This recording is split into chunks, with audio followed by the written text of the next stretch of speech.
Va'da qilingan video Cherry Arizo 6 80 ming kilometr masofa bosib o'tgan inson bilan intervyu qilamiz degandim. Nasib qilgan ekan. Videoga shu uchun bitta like bosib qo'ying.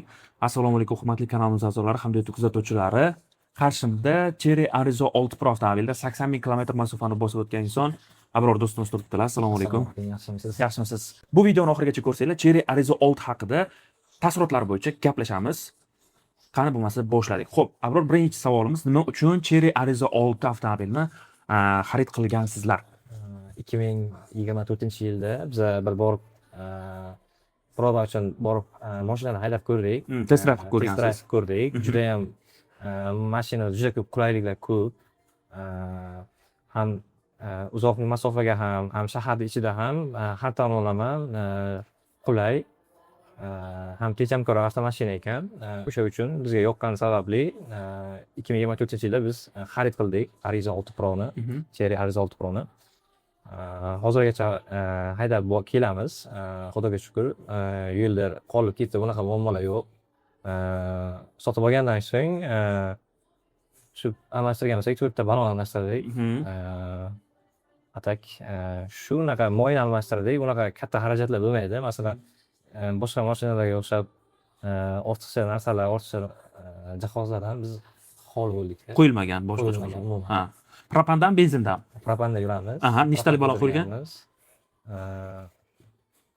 3 Euro 4 qo'yilgan bo'lishi kerak. Nechtalik balon qo'yilgan?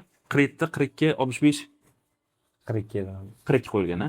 Juda ham yaxshi. Qarang, birinchi savolim, xo'p, zo'r. Test drive'da o'zida sizlarga yoqqan mashina? Test drive'da juda yoqqan tarablari, o'sha mashinaga o'tirganingizda o'sha komfortni his qilasiz. Sidenalari, masalan, rulni ushlaganda o'sha odam biladi, mashinaning qanaqaligini. Keyin o'sha mashinani o'tib olganingizda avtomobil o'sha avtomatik remень taqishga xavfsizligini namoyon qiladi, ko'rsatadi. Bundan tashqari cruise control shunaqa narsalar borligi uchun bizga yoqqan, xarid qilganmiz. Xo'p, Cherry Arizo 6 Pro'dan boshqa variantlar sizlarda bo'lganmi va qaysilar? Cherry Arizo 6 Pro'dan boshqa variantlar bor bizda. Hozirda o'sha Tiggo 7 Pro'ga harakat qilyapmiz. Ammo olish niyati bor. Lekin o'sha mana Arizo 6 ni xarid qilish jarayonida plan bo'lganmi yo'qmi? Misol uchun Cherry Arizo 6 Pro, misol uchun Onyx yoki Kia Cerato yoki qanaqadir model, umuman olganda modellar o'rtasida bahs bo'lganmi sizlarda? Bo'lgan.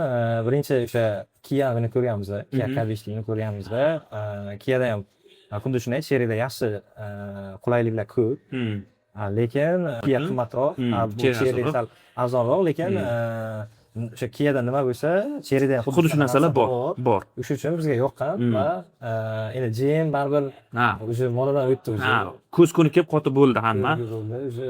Unda qulaylik chem yer bilan osmonning farqi bor-da, odam haydagan odam biladi bu narsani. Uni so'z bilan tushuntirib bo'lmaydi baribir. Tushunarli. Qarang, hozirgi paytda demak Tiggo 7 ni olishni rejalashtiryapsizlar. Tiggo 7 ga qiziqamiz. Yana bor Arizo 8 lar gibridlari.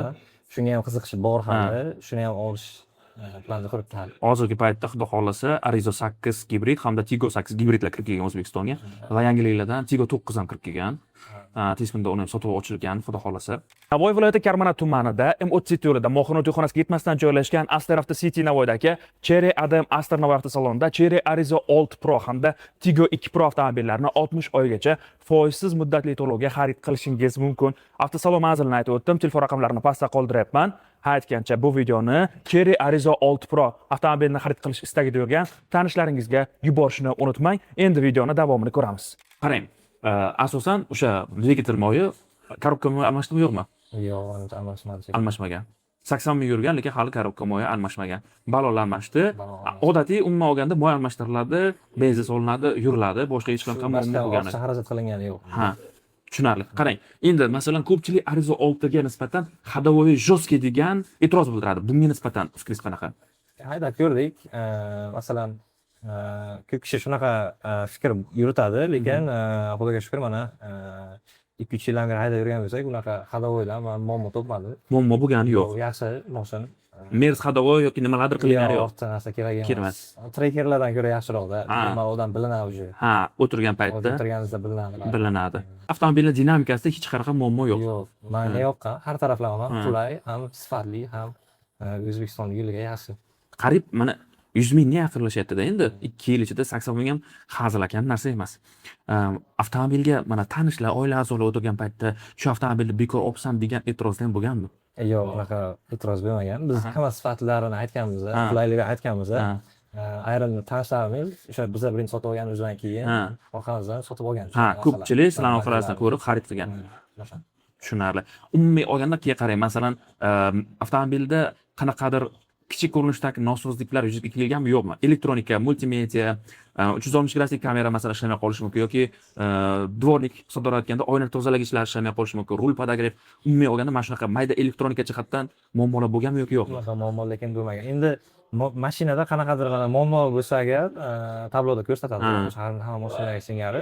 Lekin o'zida kameralarda, 360 gradus kamerada hech qanaqa muammo Bo'lmagan. Motor tomonlama ham hech qanaqa tomonlama ham unaqa muammo yo'q, kuzatilmagan. Moy almashtirish yoki balon topish shunga o'xshagan narsalarda hech qanaqa usta tomonlama yoki zapchast topilmay qolishlik kabi holatlar yo'q. Umuman yo'q. Xullas kalom, qanaqa topsangiz bo'ladi, qo'rquv bo'lsa, mana sizlarning hamma savollaringizga javob, misol uchun, chunki bunaqa avtomobillarga nisbatan masalan men haval haydasam 5 ming ham yurmaydi deganlar bo'lganda, vaholanki o'sha men yurgan haval M6ning 100 mingdan oshib yurganlar bor. Xitoy avtomobillariga nisbatan juda katta stereotip bor. Ko'p yurmaydi, tez buziladi. Bunaqa intervyularni qilishdan asosiy meni maqsadim xalqda mana shunaqa stereotiplarni yo'qotish. Shunaqa to'g'ri. Yo'qotish, chunki misol uchun avtosalonlar uni chiqib maqtagan bilan ham haqiqiy mingan odam uni yutug'ini, kamchiligini biladi. O'sha uchun aytmoqchiman. Nima misol uchun Cherry Arizo 6 olmoqchi bo'lganlarga tavsiyalar berasiz? Tavsiyam shu, keling bir ko'ring, test drive'larni haydab ko'ring. Baribir mashina haydagan odam baribir biladi, ajrata olib biladi, qanaqa mashina yaxshi, qaysi mashina talabga javob bermaydi. Keling ko'ring, test drive'i ishonchim komil, sizlarga 100% yoqadi bu mashina. Har tomonlama qulay, sifatli mashina. Haydab ko'ring, yoqsa oling. Men lekin hammaga taklif beraman, buni mashinani sotib olishda. Menga yana shu taklif berilganda men shu mashinani sotib olardim yana. Xuddi shu savol bermoqchi edim men. Yana imkoniyat bo'lganda shu mashinani olgan bo'larmidingiz degan. Bu mashina menga ko'p mashina haydaganman, lekin shu mashina menga juda yoqdi. Va yana bir narsani aytib ketishim kerak. Cherry Arizo 6 olganlar va kelgusida olishda rejalashtirilgan avtomobillar ham Cherry oilasidan. Boshqa brend emas. Ya'ni o'sha Cherry oilasiga mansub avtomobillardan biri. Bu degani o'sha brendga nisbatan ishonch bor degani. Mana shu eng muhim jihat hisoblanadi. Abror, sizga kattakon rahmat bildirgan fikrlaringiz uchun. Sizlar ham fikringizni kommentariyada yozib qoldiringlar. Video yoqqan bo'lsa like bosib, sahifamga obuna bo'lish yodingizdan chiqmasin. Keyingi videolarda ko'rishguncha hammaga salomatlik tilayman. Sog' bo'linglar, charchamanglar.